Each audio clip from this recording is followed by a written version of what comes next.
जय श्री राम। आज विचारणीय और मनन करने योग्य जो बातें हैं उस पर चर्चा करेंगे। हम लोग जो है शास्त्रों की जो बात होती है उस पर विचार नहीं करते, उस पर मनन नहीं करते। क्यों नहीं करते हैं? क्योंकि हम लोभ में आकर के और शास्त्रों की बातों को अनसुना कर देते हैं। अपना निजी स्वार्थ देख करके जो है शास्त्रों की बात पर मनन नहीं करते, चिंतन नहीं करते, ध्यान नहीं देते हैं, उसका अनुसरण नहीं करते हैं। और यही कारण है हमारे पतन होने का। क्योंकि जो है लोभ व्यक्ति का पतन कराता है। और ये बातें तब नहीं सुनते हैं शास्त्रों की कि हमारा लोभ इसमें नहीं है, हमारा हित इसमें नहीं है, अर्थात निजी हित जो क्षणिक हित है। शास्त्रों की बात में जो है वो शाश्वत हित है, हमेशा के लिए हित है, इस लोक के लिए भी हित है, परलोक के लिए भी हित है। लेकिन हमें तो इस लोक के थोड़ा जो है चकाचौंधी के हित को ही सर्वोपरि मान लिया हमने, और हम लोग जो है उसी के पीछे भाग रहे हैं। शास्त्र क्या कहता है उस पर हमारा ध्यान जाता ही नहीं है।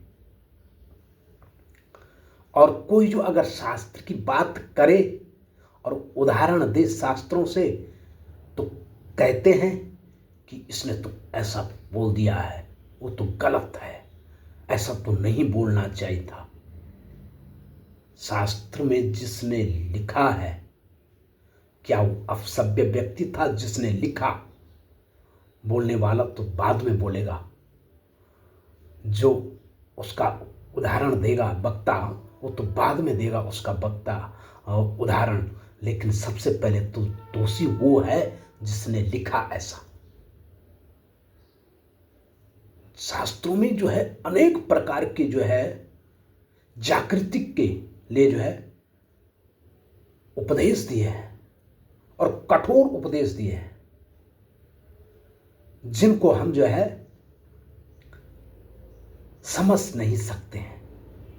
और हम न करें उसका अनुसरण और हमें कोई बता दे कि ऐसा करना है चाहिए और शास्त्र में लिखा है तो हम कहते ये तो गलत है, आज तक तो हमने ऐसा नहीं किया।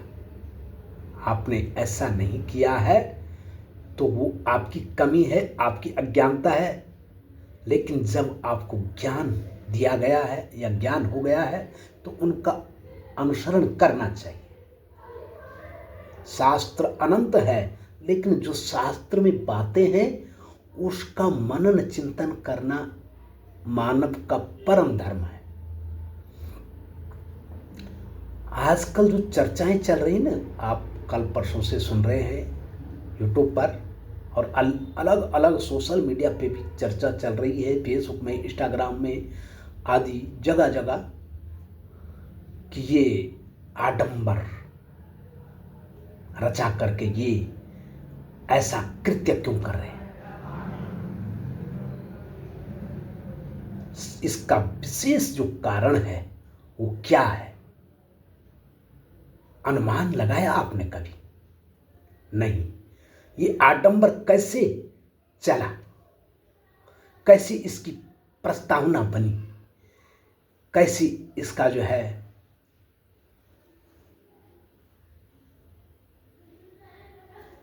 प्रसारण हुआ, इसके पीछे एक रहस्य है। रहस्य ये है कि कोई 4 सहेली मिली और अपने मायके में मिलन पर खुशी मनाने लग गए।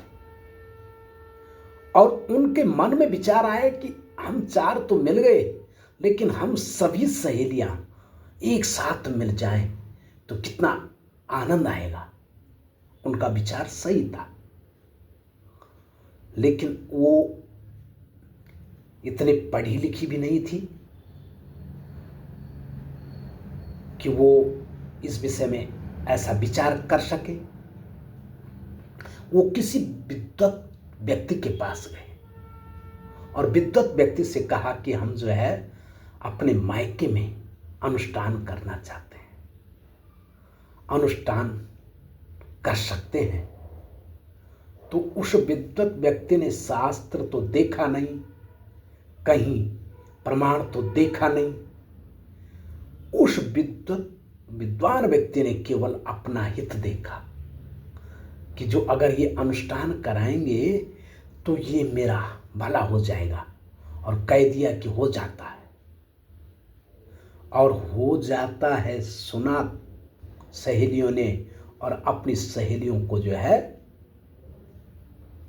आजकल जो व्हाट्सएप आदि बने हैं ग्रुप समूह, उन पर जो है बातें करने लग गई। और बातें करते करते यहाँ तक आए गए कि सारा जो है अनुष्ठान का जो प्रकरण है वो तैयार हो गया, और सारे अनुष्ठान के ब्राह्मणों को भी बुला दिया। अनुष्ठान करने वाले ब्राह्मण भी ऐसे रहे कि उन्होंने निज हित देखा, उन्होंने शास्त्र सम्मत बात को नहीं देखा वहां पे कि शास्त्र इसके लिए क्या उपदेश देता है। और उन्होंने केवल यही सहारा लिया कि सत्कर्म है, और सत्कर्म कहीं भी कर सकते हैं। सत्कर्म करना अच्छी बात है, यज्ञ करना अच्छी बात है, लेकिन यज्ञ का क्या तात्पर्य है, क्या विधान है, क्या नियम है, उसका भी ध्यान रखना पड़ता है। जो यज्ञ करने वाला यजमान होता है वो दूसरे की संपत्ति का उपभोग नहीं करता है उस यज्ञ के समय। और जब कन्या अपने मायके में जाएगी और वहां पर अनुष्ठान करेगी, भले ही मायके में उसका अधिकार है, लेकिन अधिकार केवल सामाजिक अधिकार है, और अपना जो रिश्ता है, अपना जो नाता है, अपने जो माँ बाप है उनके प्रति रिश्ते के सम्मान से है, न कि जो है वो अधिकार नहीं है जो पति के साथ है, जो ससुराल में है। क्योंकि जिस दिन कन्या का कन्यादान हो जाता उस दिन उसका गोत्र बदल जाता है, उसका घर बदल जाता है, उसकी जाति बदल जाती है, उसके नियम बदल जाते हैं, सब कुछ उसके बदल जाते हैं। और यही महानता है नारी की, कि नारी ने जो है अपने जीवन में हमेशा त्याग किया है और दूसरे के लिए जी है और दूसरे के लिए समर्पण किया है।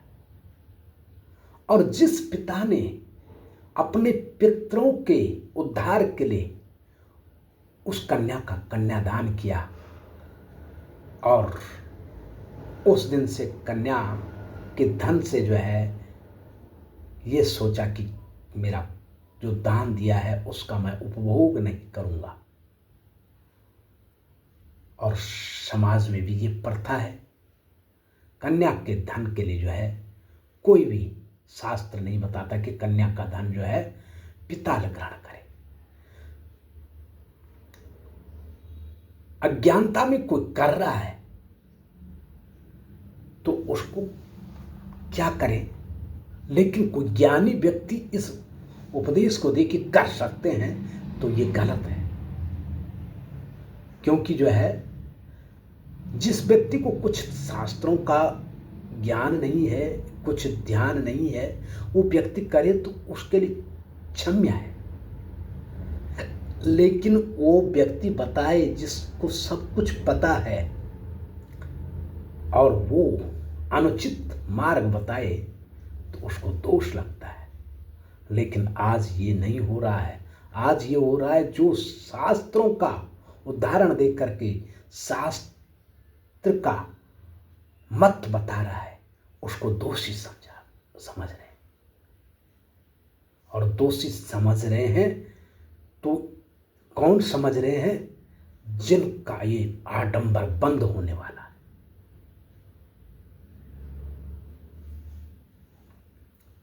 विरोध इसलिए करते हैं कि शास्त्र की रक्षा हो, सनातन की रक्षा हो, इसलिए न कि जो है किसी से निजी विरोध नहीं है। और शास्त्र ये कहता है जब सिद्धांत देना है, कोई मत देना है, उसमें निजी और पराये नहीं देखना है, सबके लिए सम्मान है, अपने लिए भी। ये नहीं है कि दूसरे को उपदेश दे दिया और अपने आप जो है उपदेश का अनुसरण नहीं कर रहे। पहले जो है कुछ पूर्व जो है ये प्रचलन चला है और चल भी रहा है, आज भी चल रहा है कई जगह, और कुछ कुछ बंद भी हो गया। तो कई लोगों ने जो है उसका विरोध किया है कि डोली लेकर के भागवत कराना, डोली ले जाओ और वो उसी का विशेष प्रचार करे कि डोली वाले आ रहे और भागवत कर रहे हैं। उस पर जो है अनेकों लोगों ने जो है अपना विचार रखा और उसका विरोध किया। और कुछ ऐसे भी लोग हैं वहाँ आज जो उसका तो विरोध कर रहे थे कि उनका धंधा है, लेकिन जब इस चर्चा पे चल रहे कि किसी ध्यानी के द्वारा कोई अनुष्ठान नहीं हो सकता है मायके में, तो तब वो कह रहे हैं कि ऐसा क्यों, कन्या तो ऐसी है, ऐसा होना चाहिए था, ऐसा क्यों नहीं होता, ऐसा होना चाहिए था, ऐसा क्यों नहीं होता, हम ऐसा कहने पे ऐसे क्यों नहीं कहते, ये क्यों नहीं कहते। महाराज कहने वाले कहते रहते हैं, लेकिन सोशल मीडिया पे नहीं डालते हैं। और सोशल मीडिया पे नहीं डालने के कारण जो है आप लोगों को, हम लोगों को पता नहीं लगता कि क्या कहा था वहाँ। और जिसने सुना वो भी मनन नहीं करता, चिंतन नहीं करता, प्रचार नहीं करता है, बस सुन लिया और कान से और डाल दिया। ये कमी है। पहले से भी जो है जो विद्वान लोग हैं वो भी सजगता करते रहते थे, लेकिन लोग सुन करके उसको अनसुनी कर देते थे। तो कुछ लोग मनन करते थे, पर मनन आज भी नहीं कर रहे। उन्होंने तो कुछ लोगों ने मनन भी किया, लेकिन आज विरोध जरूर कर रहे हैं कि ये जो है ऐसा क्यों कहा इसने, शास्त्र में लिखा है तो लिखा है, लेकिन ऐसा नहीं बोलना चाहिए था समाज में।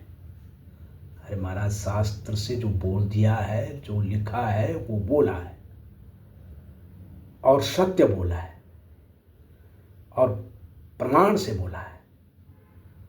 लेकिन हमको जो है प्रमाण से कोई लेना देना नहीं है। हमें तो जो है अपनी वाय न जाए, अपना कार्य न रुके, अपना आडंबर न रुके, ये चाहिए बस। इसीलिए जो है सनातन की रक्षा नहीं हो पा रही। जो अगर ध्यानियों का सम्मेलन करना ही है तो उसके लिए मेले हैं, हर गांव में मंदिर है और हर क्षेत्र में मंदिर है। हर साल में लगभग 2, 4, 5 मेले होते रहते हैं और मेले में जो है सम्मेलन होता है, वहाँ पर कन्या अपने घर में जाएगी, उसके लिए कोई मनाही नहीं है। और वहाँ वो जो है अपने देवता को कुछ चढ़ाए तो वो देवता को चढ़ा रही है और ब्राह्मणों को दान दे तो उससे दोष नहीं। जैसा किसी के मायके में भागवत हो तो वहाँ पे ब्राह्मणों को दान दे कन्या, तो वो दोष नहीं, वो तो ब्राह्मणों को दे रही है, वो मुख्य यजमान तो नहीं है, वो तो श्रोता बन के आई है। लेकिन दोष तब है जब मुख्य यजमान बने और दूसरे की धरती पर यज्ञ करे और दूसरे का अन्न खाए, और जो दान जिसने दान दिया है वो उसका धन खाए। ये सारा है लेकिन आज कोई समझ नहीं रहा। आज सब समझ रहे हैं कि बस हमने जो काम किया है वो अच्छा ही किया, लेकिन दूसरा जो अगर विरोध करे तो वो गलत है। यही कारण है सनातन पर आघात का। और सनातन को बचाना है तो प्रमाण पर चलिए और प्रमाण की बात मानिए और जो शास्त्र में लिखा है उस पर विचार करें, तब जाके सनातन की रक्षा हो पाएगी। ये आडंबरों से नहीं। आडंबर रचना है तो आडंबर ही नाम दो, अनुष्ठान और यज्ञ आदि का नाम न दो, तब जाके आडंबर के लिए सम्मेलन करो। और दूसरी बात जो है, सम्मेलन करना अच्छी बात है। हमारे ढनेटी गांव में सम्मेलन हो रहा है, जोन में सुना है, तो वो अच्छा है। वो सम्मेलन जो है मायके वाले बुला रहे हैं कन्याओं को, और कन्याओं को हर घर की ध्यानी को बुला रहे हैं, कोई छोड़ नहीं रहे। और वो जो है उनके लिए जो है दक्षिणा की व्यवस्था बनाई है, उनके लिए उपहार बनाए, उनके लिए कलेवा बनाया है, सारी तैयारी चली है। तो ये तो सच्चा है और ऐसा होना अच्छा है, इसकी सराहना होनी चाहिए। जो ढनेटी के प्रधान जी हैं उन्होंने ये विचार रखा है और अच्छा रखा है, और उसका समर्थन विद्वान लोग कर रहे हैं और धर्म भी कर रहा है, और ऐसा होना चाहिए। वहाँ उसका जो है हर कोई जानकार व्यक्ति समर्थन कर रहा है, और ध्यानी भी खुश हो रही कि हमारा मिलन हो रहा है। और ऐसा नहीं हो तो मेले हर गांव में, लगभग हर क्षेत्र में होते रहते, महीने में, मतलब साल में 3-4। तो उस समय जो है मायके वाले बोले कि हम अपने ध्यानियों को सबको बुलाएं। जिसके घर में 4 ध्यानी होगी या 3 होगी, 2 होगी, और कोई अनाथ है, उसका कुछ कोई नहीं है, उसके लिए भी व्यवस्था बनाए कि उसको भी बुलाओ भाई। उसका कोई नहीं है, उसको जब जरूर बुलाना। अपने ध्यान छूट जाए, अपने बेटी छूट जाए तो छूट जाए, लेकिन उसको मत छोड़ना। उसका कोई नहीं है, और उसका कोई नहीं है तो सारा गांव उसकी व्यवस्था रखे, और उसमें भला है, और वो खुश होगी, आपको आशीर्वाद देगी, और उससे जो है सनातन की रक्षा भी होगी, और उसकी रक्षा भी होगी, उसका मान भी होगा, उसका सम्मान भी होगा। सुलटा करो, जो करना ही है तो सुलटा करो, उल्टा करने से क्या फायदा। नहीं, जो ये कर रहे हैं इसमें जो है व्यय दोनों तरफ का हो रहा है। मायके वाले भी व्यय कर रहे हैं, लेकिन वो जो है जब नाम यज्ञ का दिया गया और मुख्य यजमान वो हैं, तो वो व्यय कर रहे हैं, तो वो अनुचित कर रहे हैं, क्योंकि उनके यज्ञ में जो है विघ्न बना रहे हैं। क्योंकि उनका यज्ञ तो है समर्पणता का, दान का, और उनको जो है हम अपने आप खिला रहे हैं गाँव में। तो ये कई बातें देखी जाती यज्ञ में, शास्त्रों में, लेकिन हम लोग जो है विचार नहीं करते हैं, और विचार न करने के कारण से जो है हम अज्ञानता में रहते हैं। तो ज्ञान की बातें जानो, क्या शास्त्र कहता है। जय श्री राम। श्री राम जय राम, जय जय राम। श्री राम जय राम, जय जय राम। श्री राम जय राम, जय जय राम। श्री राम जय राम, जय जय राम। श्री राम जय राम, जय जय राम। श्री राम जय राम, जय जय राम। श्री राम जय राम, जय जय राम। श्री राम जय जय राम, श्री राम जय राम, जय जय राम, श्री राम जय राम, जय जय राम।